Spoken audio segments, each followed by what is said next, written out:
ኦግዚሊየም የካቶሊክ ትምህርት ቤት የሟለ ህጻናት ተማሪዎችን አስመረቀ።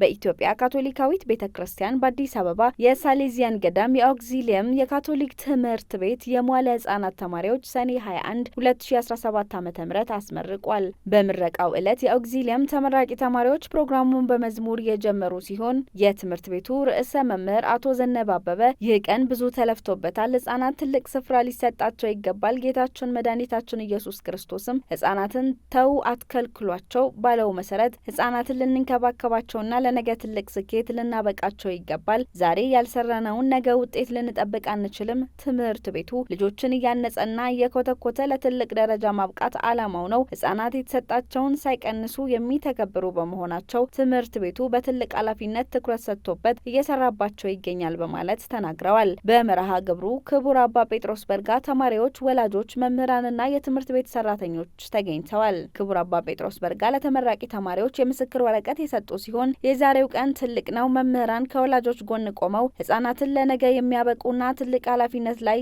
ያሉ ናቸው። የወላጆች የመምህራንና የትምህርት ቤቱ ትብብር የነገ ሀገር ተረካቢ ህጻናትን ይቀርጻል። ይህ የእግዚአብሔር ስራ ነው። እግዚአብሔር በወላጆች አማካኝነት በህጻናት ላይ እንድንሰራ ኃላፊነት ሰጥቶናል። የ8ኛ ክፍል ፈተና ውጤት ስንመለከት ትምህርት ቤቱ በትልቅ ውጤት ያጠናቀቀበት ዓመት ነውና ይህንን ማሳካት የወላጆች የመምህራንና የትምህርት ቤቱ ጥንካሬ ውጤት ነው ሲሉ መልእክታቸውን አስተላልፈዋል። በስነ ስርዓቱ በህጻናቱ የተዘጋጀ መዝሙር፣ ባህላዊ ውዝዋዜና ግጥም ቀርቧል።